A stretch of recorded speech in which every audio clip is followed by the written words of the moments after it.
võib ajada närvi küll selline värk, et tuleb mingi pühenduna, räägib sulle mingi vaimne inimene,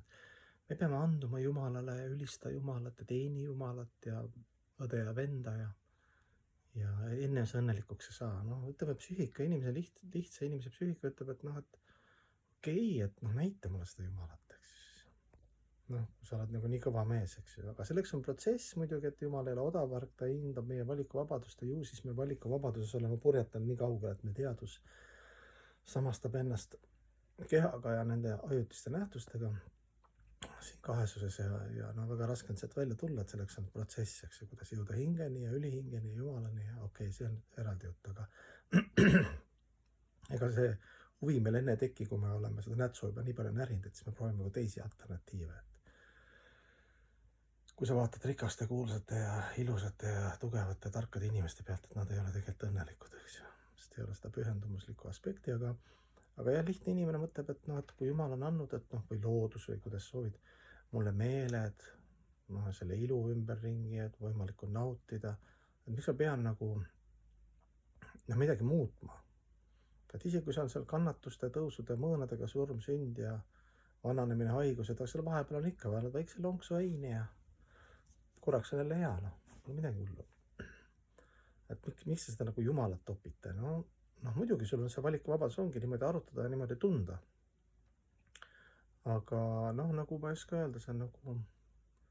sa oled lapsevanem ja laps läheb ära kodust ja ei helista sulle kunagi ja ei näita oma tänulikkust üles ja sul on nagu selles mõttes hea meel, kui ta nagu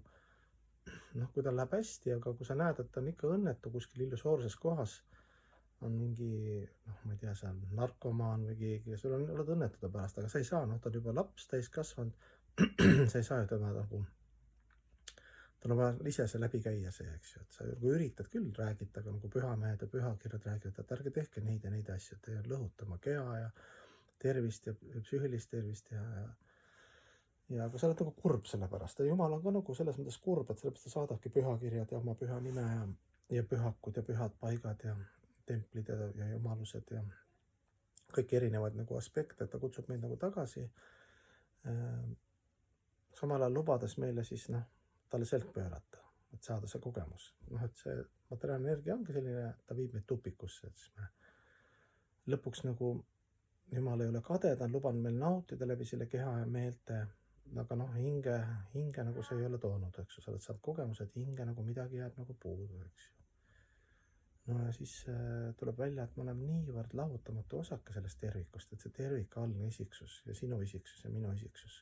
oleme nii lahutamatud, et noh, me ilma üksteiseta ei saa, kuna sellest moodustubki armastuslik tervik. Olla armastatud ja armastada. Ja kui sa nagu ühendad ennast Jumalaga, mis on sinu loomulik seisund, et see võib paista mingi religioon, oma teadus, oma tänutunde, oma alandlikkus, oma abivalmidus, oma kaastunne, oma empaatia, kõik need omadused nagu, see hinge omadused ühendad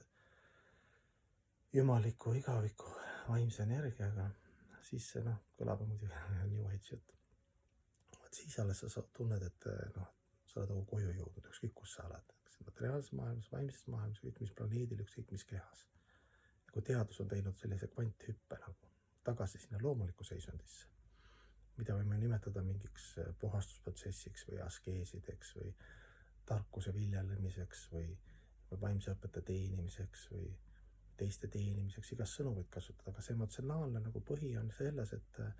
me oleme niivõrd lahutamatud tervikust, algsest Jumalast, isiksustena, et enne me maha ei rahune ja õnne ei saa kogeda, kui me oleme tervikus jälle tagasi oma teaduses, oma tänulikkuses kõigi ja kõige vastu ja no ma rääkisin nendest omadustest. Et noh, meile meeldib see või ei meeldi, aga siin ei saa midagi teha, see on nagu selline, nagu päike, noh, sulle meeldib päike või meeldi, aga noh, päike on olemas. Et me oleme lahutamatu osake tervikust ja enne me maha ei rahune ja õnne ei tunne, kui me oleme omakorda püüdmatust tingimusteta kõigi ja kõige kõrgema teenimises. Noh, üks ja sama jutt, aga seda tuleb nii kaua korrata, kui see muutub spontaanseks nagu. Et siis sa koged hoopis kõrgemaid ja igavikulisi asju ja loomulikke asju, mis on nagu noh, Jumala isiksusega seotud. Praegu me oleme Jumala isiksusega ka seotud, nad on siin ja praegu läbi oma teiste energiat, eks materiaalse energia või läbi oma esindajate.